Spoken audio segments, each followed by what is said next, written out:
What if compassion isn't just soft or sentimental, but it's actually a skill that strengthens your boundaries and your nervous system? And what if the way that you speak to yourself when you're struggling actually shapes your ability to heal? You're listening to Relish, the podcast for people ready to stop chasing self-improvement and start savoring their lives. If you're tired of the hamster wheel of healing and hungry for more joy, presence, and meaning, you're in the right place. Hey friends, it's Alyssia and welcome back to Relish, where we reclaim joy, presence, and authenticity in the middle of being a fully messy human. Today's episode is a big entree because we are talking about compassion. Compassion not just for others, but also for yourself. And I actually got this idea from someone on Instagram, Monica. Thanks, Monica. She replied to one of my stories saying this was her focus right now, and I teach this concept out in the world, so I thought, what a perfect opportunity for an episode. So we are going to explore how compassion is different than empathy and why self-compassion isn't just this feel-good trend, but it's actually a skill backed by science. And you'll also hear a personal story about what shifted when I stopped avoiding suffering and started relating to it differently. I'm going to share a variety of practical tools. Some are embodied practices that you can do during this very episode to help you feel a shift, and some that you can take with you after you leave. So if you have ever said to yourself, I know I'm too hard on myself, but I just don't know how else to be, this episode is for you. It's for you. If you haven't already, please follow or subscribe. It helps us keep growing this community. And if you're someone who feels deeply and who cares a lot, then share this episode with someone who might need to hear that you don't have to carry it all to care. All right, so let's get into it, and let's start with compassion. What is compassion? The Dalai Lama said, compassion is the wish for another being to be free from suffering. Love is wanting them to have happiness. And that's how it's often defined in various Buddhist texts, wishing others to be free from their suffering. And if we look at the etymology of the word compassion, the Latin roots, it makes sense. Com refers to how we are with, and passion means suffering. Isn't that interesting that passion is suffering? Anyway, how we are with suffering is what the word compassion breaks down to. Now, often when I teach this concept, people will ask, what about empathy? Or they'll say something that inadvertently kind of conflates the two. People often use empathy and compassion interchangeably, but they're really quite different experiences. So I'm going to break it down, and I'll bring in the third cousin, if you will, sympathy, into the mix as we define these. So sympathy is understanding what someone else is feeling, more cognitively understanding. So there might be a sense that, having gone through something like this, I can understand how someone might feel that. That's sympathy. Empathy is feeling with another. It's actually taking on what someone else is feeling. Compassion is feeling for another. It's feeling for their suffering and wanting them to be relieved of it, but you're not taking it on. With empathy, we are often experiencing the other person's emotions as if they are our own. And studies show this. They show that if you put people in fMRI machines, you put people there that have some pain, and then people experiencing empathy for those people, the same parts of the brain are activated. Okay, the same pain centers are activated by the person feeling empathy. So they are feeling what the other person is feeling. There's a good amount of research on burnout in healthcare workers, and some studies have demonstrated that empathy training leads to burnout, but compassion training does not, because compassion allows me to hold space for someone's suffering, to be with it, and to want them to be relieved of it, but to be clear that it's not mine. So it's like there's a boundary there. Compassion is like empathy, but with boundaries. And again, neuroscience shows compassion does activate different brain networks than empathy. And in fact, people feeling compassion are more likely to experience a state of profound well-being. A lot of my clients are very empathetic, and some identify as empaths.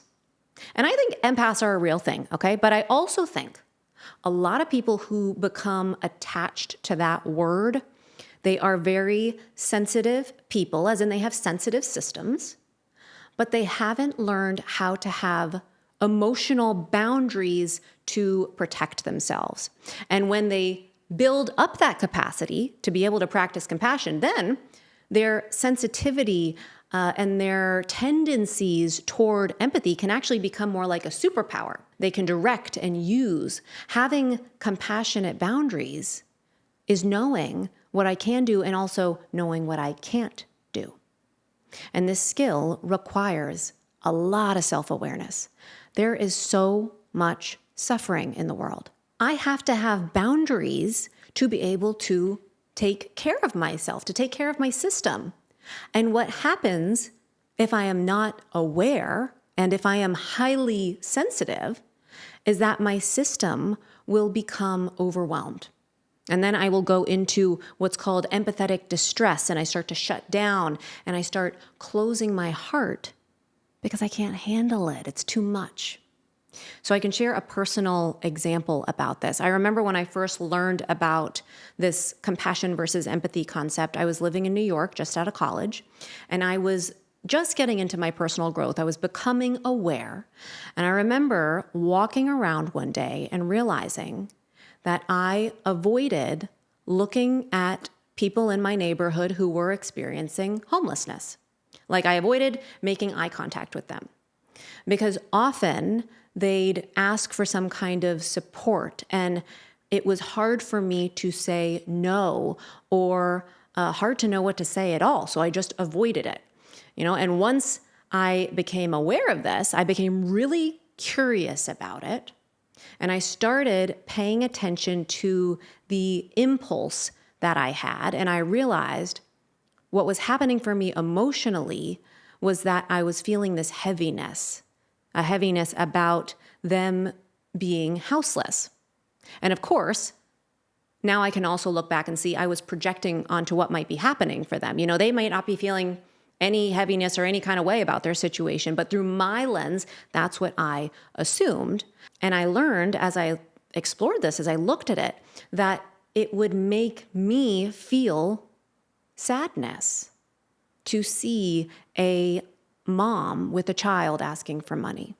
And it was painful to see that, and it was painful to say no. And it was easier to just, look away than to feel that pain. And so that's what I did compulsively. I looked away, I avoided. I hadn't even realized I was doing it before.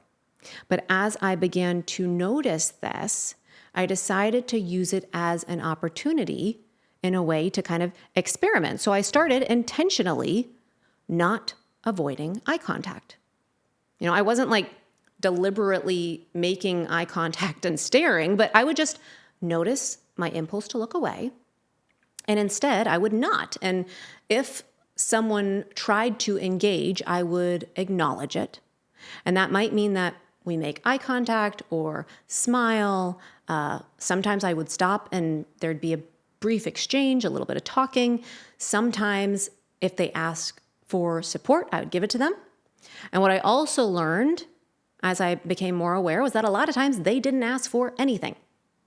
Sometimes it was just the exchange of eye contact or the smile or the few words. And I started to realize perhaps that if they were trying to engage with me, maybe all they were looking for was connection or to be seen, to be acknowledged.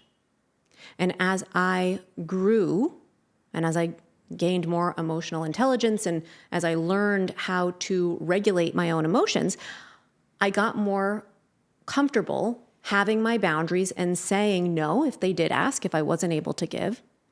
And I could see that even if I couldn't give money or physical support in some way, I could still see them. I could still keep my heart open and meet this person with kindness and with humanity. Because what happened is I had been compulsively closing my heart due to the empathetic distress that I would experience. And again, I'm not trying to imply that all people experiencing homelessness are suffering. I know that is a stereotype, but that did inform my projection and my bias at the time.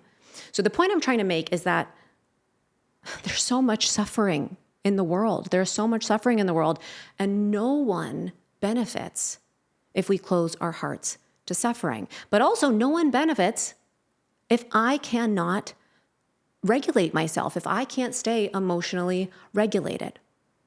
I can offer compassion and keep my heart open and wish for the relief of their suffering without taking on the suffering. That's compassionate boundaries.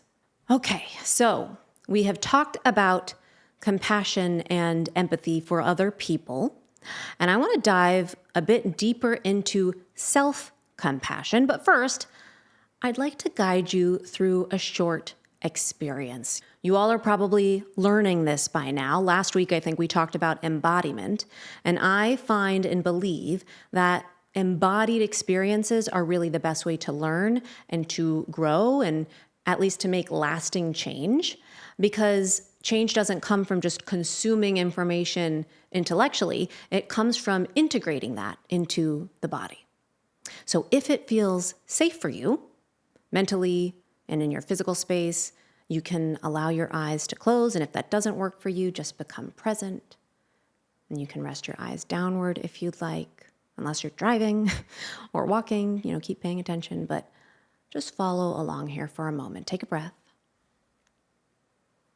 And imagine that a dear friend, someone you love, someone you care about, someone you wish well, they come to you in some kind of pain.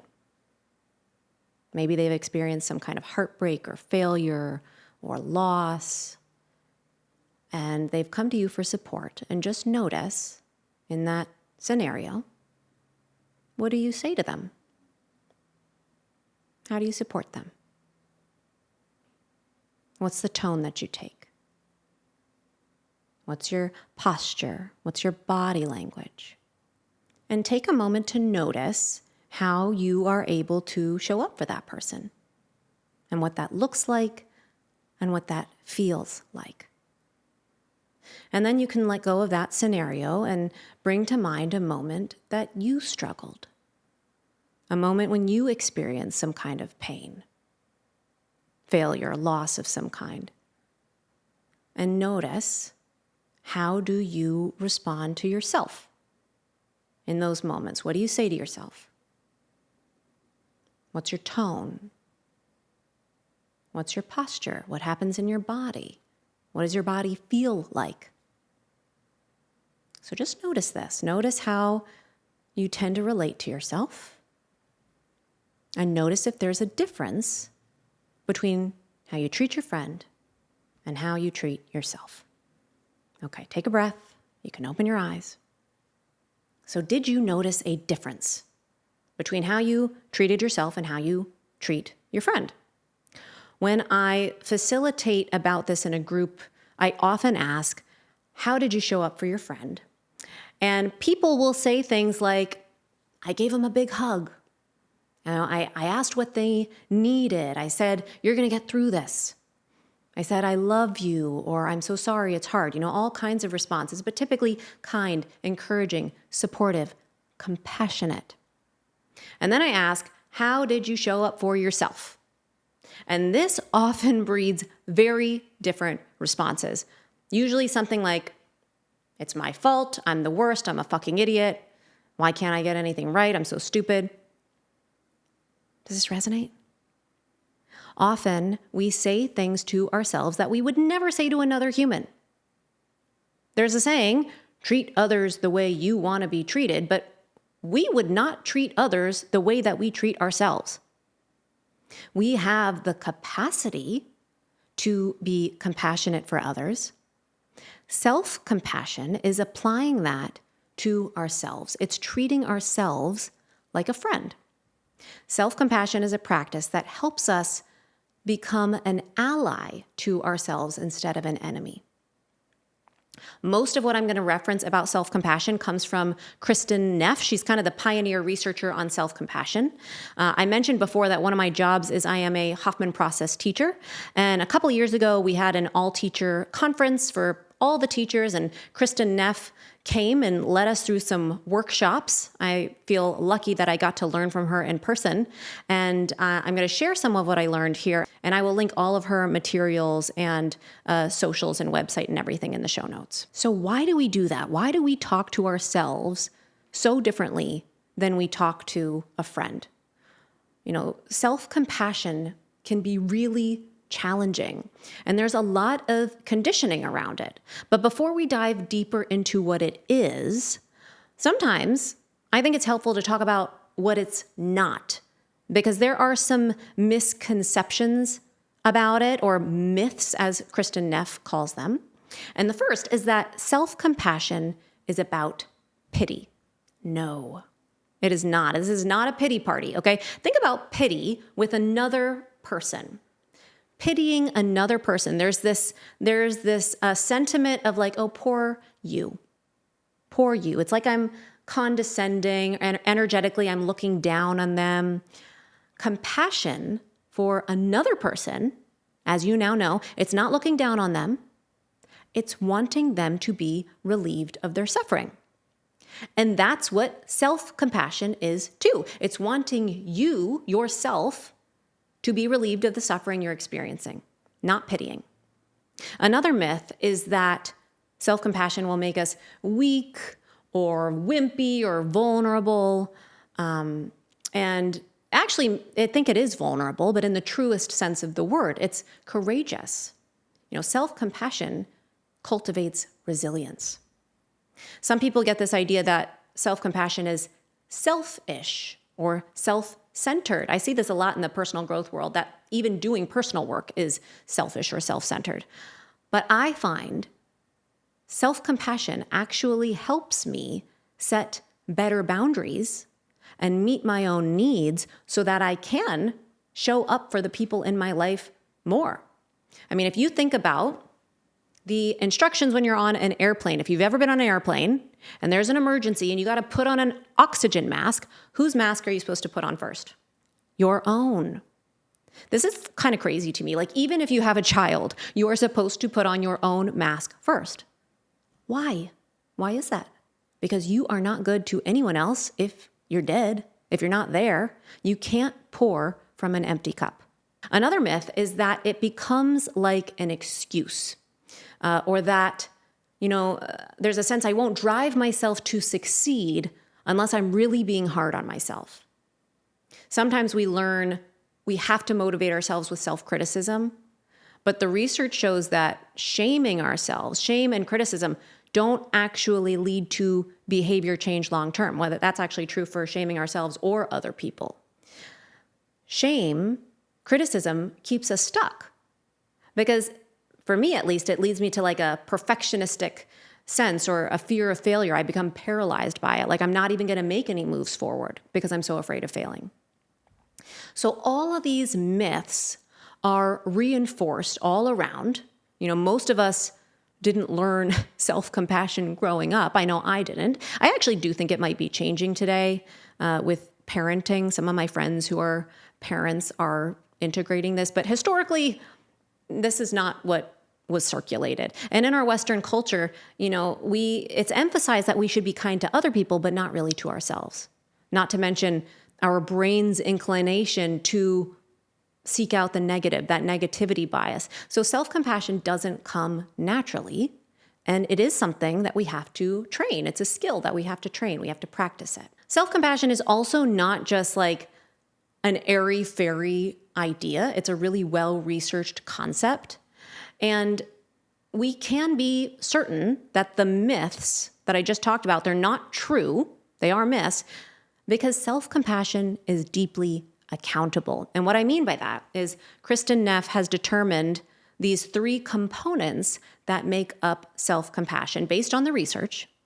And these components allow us to be sure we are not making excuses. So one of the three components of what Kristin Neff calls mindful self-compassion is mindfulness.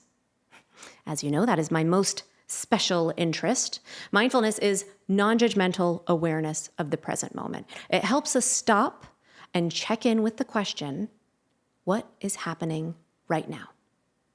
Right in this moment. It helps us be open to the reality of this moment, and it helps us see it clearly as it is. Not judging it, not evaluating it, not under or overindulging it, just seeing it clearly.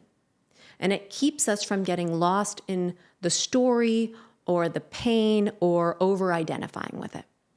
So mindfulness is the first component. The second component is what's called common humanity. This is a sense that I'm not alone. There's an interconnectedness. Being human is hard.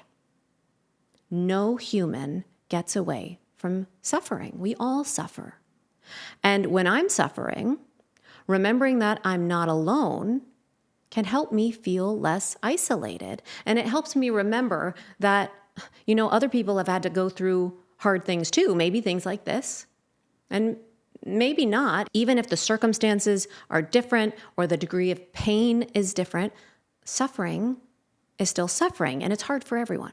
And then the third component is self-kindness. This is really meeting ourselves with a kind tone, as we would a friend.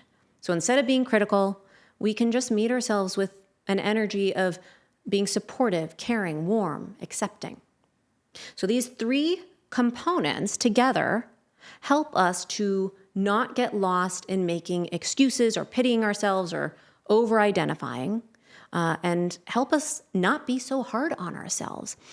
And research shows because self-compassion cultivates resilience, it actually allows for greater change.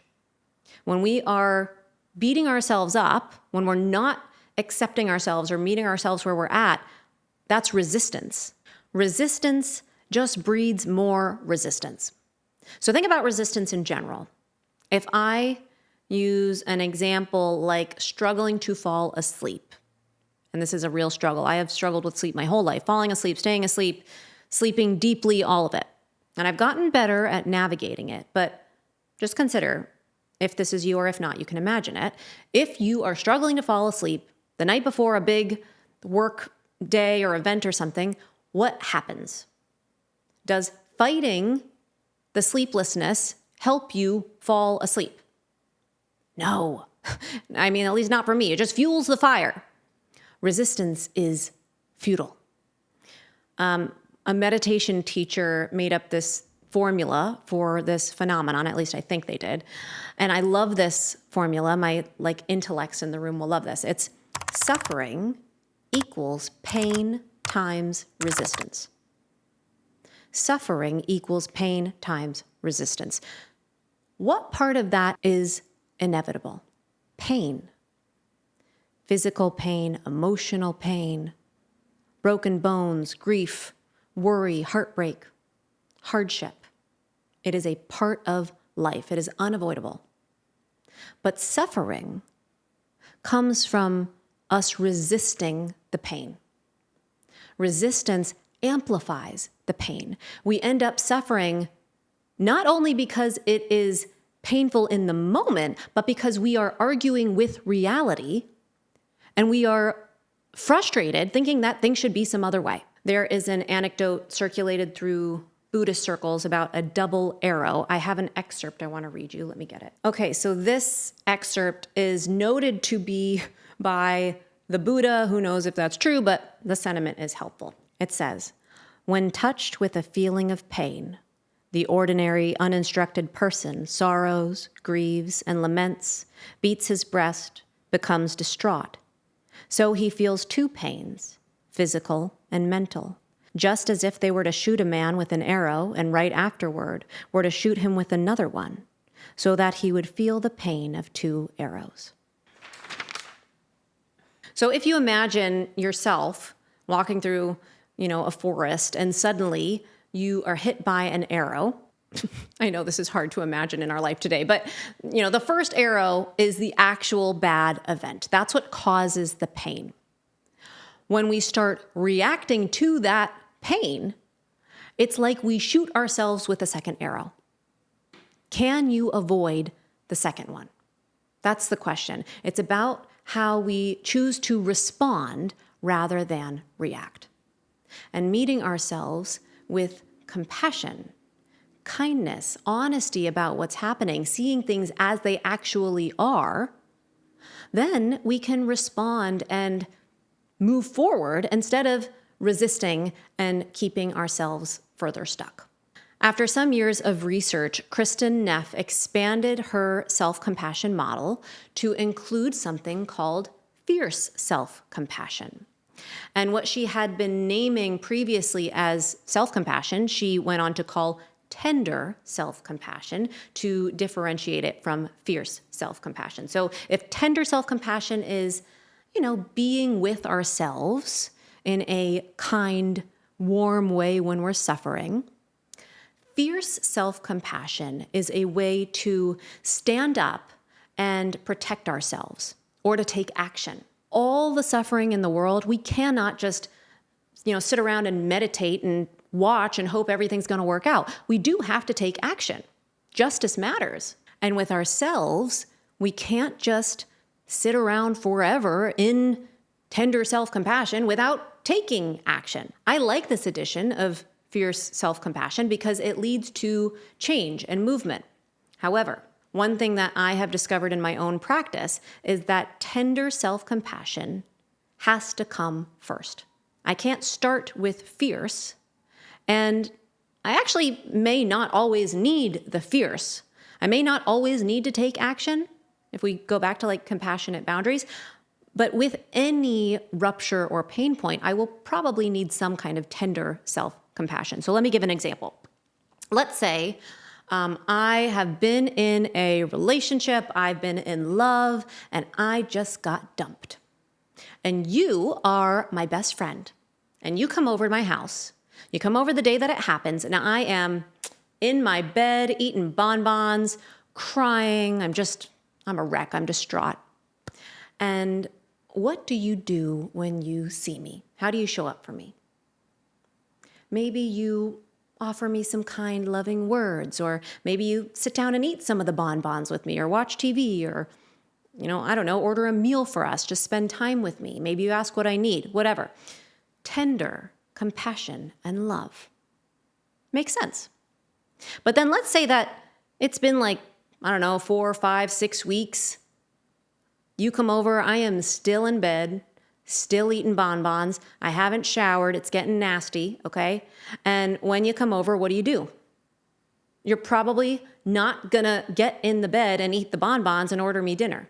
As a caring friend, really, you might tell me, hey, I love you, and it's time to get the fuck out of bed. Go take a shower. We're going out. Fierce compassion and love to lead to action. Now, what if you came in on day one, the day that it happened, the day I get dumped, and you tried to give me that fierce compassion? No, that wouldn't work. I need to cry and grieve and let the, feels happen on their own for a time. If I skip to fierce, it's like I'm bypassing all those challenging emotions. So the tender has to come first. But eventually, I do have to, put on my big girl pants, if you will. Okay? Self-compassion isn't something we give ourselves to make ourselves feel better. It's not a hack. It's something that we offer ourselves because we are in pain. So have you ever been in pain, going through a hard time, and then you go to a friend or a partner or someone and you express your pain, and then they try to fix it? Has this happened to you? They try to fix it. And what do you feel when they do that? I feel pissed. I feel invalidated. I feel annoyed. Why? Because I don't want them to fix it. What is it that you want in that moment? I want someone to just be there. Be in it with me, witness the pain and let me have it. So with self-compassion, that is why we give it to ourselves, not in order to make it go away, but because pain is here and it's needing attention. We are going to get to the practices that you can try in real time in a moment, but first, just a quick pause to hear from our sponsor.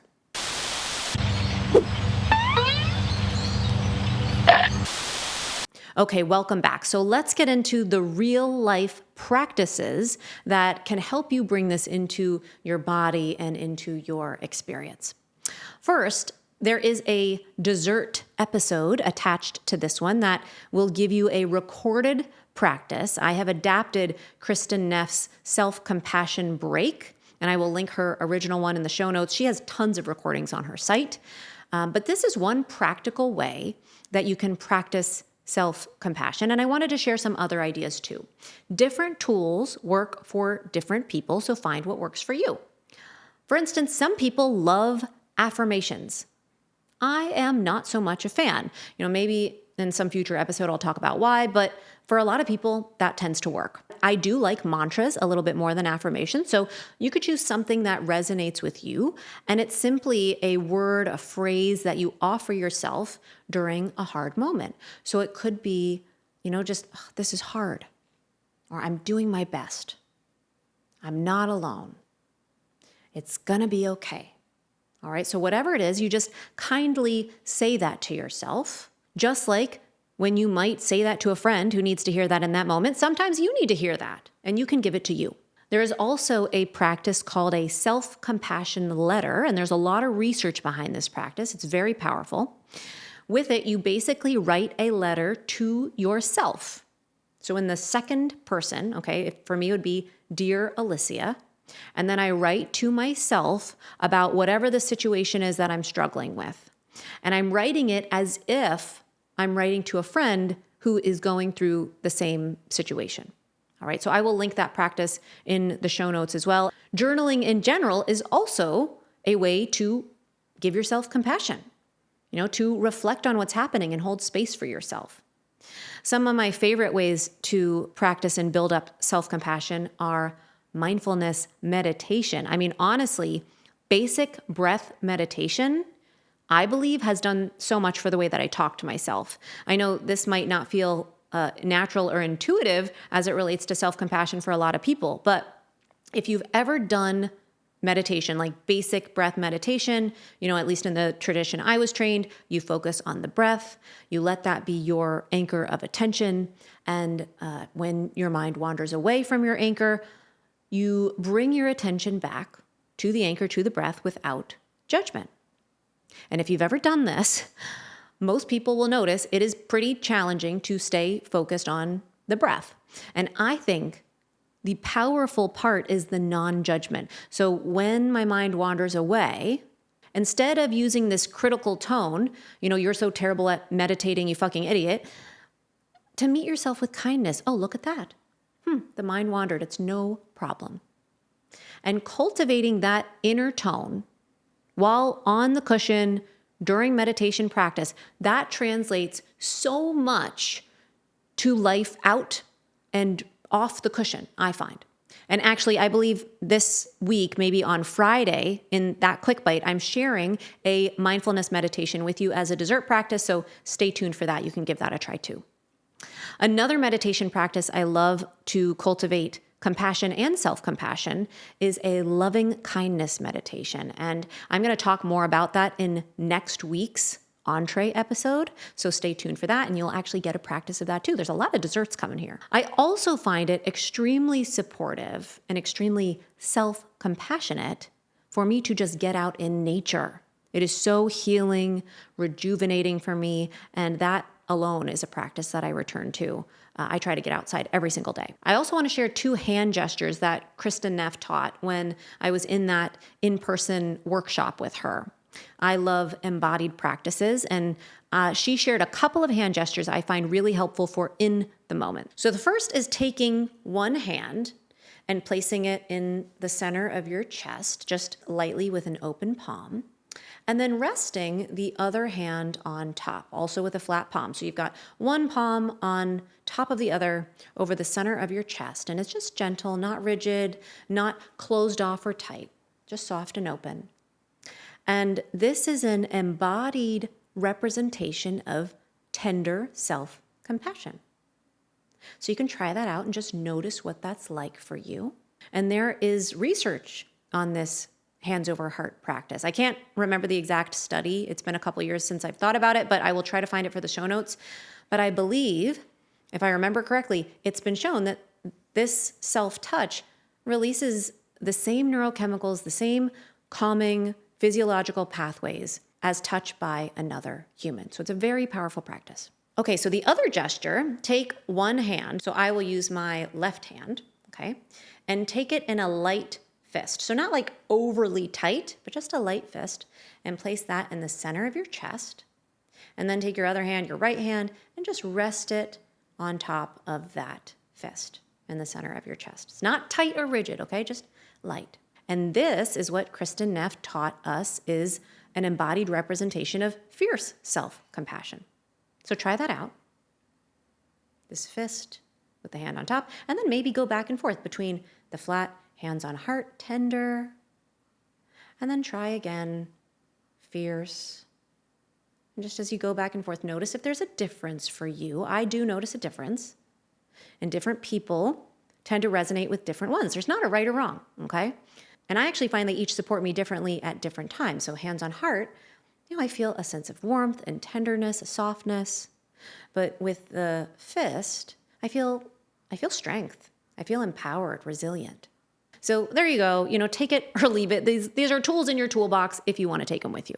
I do want to make a distinction about self-compassion that feels really important in this world of self-help, because I often have clients come to me and say what they want to work on is self-esteem. And I understand the sentiment, but there's some interesting research on self-esteem and self-compassion.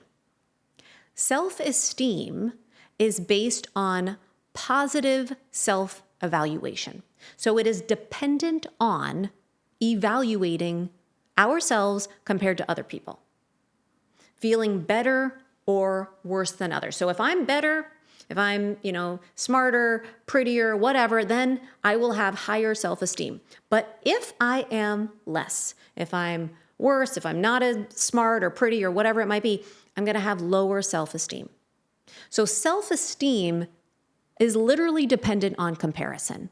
So my experience of how I view myself ends up dependent on another person. So who has all the power? Who has all the power over my experience then? Everybody else. And there is always going to be someone, better. Trying to be perfect is a setup. And I am going to do a whole episode on perfectionism in a couple of weeks, but spoiler alert, it's not possible and it's not supportive to growth. So with self-compassion, you don't have to feel better than other people to feel good about yourself. With this paradigm, this self-compassion approach, the idea is that innately we all deserve compassion. We all deserve understanding just because we exist. We don't have to earn it. It's not because we have some set of traits like being pretty or talented or smart. It's not conditional. And there's also a ton of research backing the benefits of self-compassion. People who score higher in self-compassion tend to experience greater motivation, greater happiness, optimism, health, performance. There's more resilience, and there's also less depression. And self-compassion is a responsive practice. So we've talked about respond versus react, fixed versus fluid. Okay, if that fixed reactive mode is the fight or flight mode, activating the sympathetic nervous system, self-compassion dials up the parasympathetic nervous system. It down-regulates the threat response. So self-compassion isn't just something that's nice to have. It's actually something that changes how we function, how we feel, how we heal. And maybe more than anything, it gives us a way to relate to ourselves, to meet ourselves when we are suffering and struggling, and to not meet ourselves with pressure, not with perfection, but with presence. So this is where we will wrap for today. And if this episode resonated, here's what you can do next. First, pause Place a hand on your heart. Let yourself feel that. Here you are already practicing. And then I ask you kindly, follow, subscribe to the show so that, new episodes can land right in your feed. Please rate us 5 stars, help us spread the word, share it on social. And if this gave you something valuable, share it with a friend, especially someone who feels really deeply and might need the reminder, you deserve to be kind to yourself. Come and connect with me on social media. I'm going to share more practices, more prompts, behind the scenes stuff, sneak peeks of what's coming next. Come hang out with me. And remember that self-compassion is not about fixing yourself. It's how you meet yourself while you're healing. It's not weakness. It's one of the greatest sources of strength we can have. Thanks so much for being here. I will see you soon.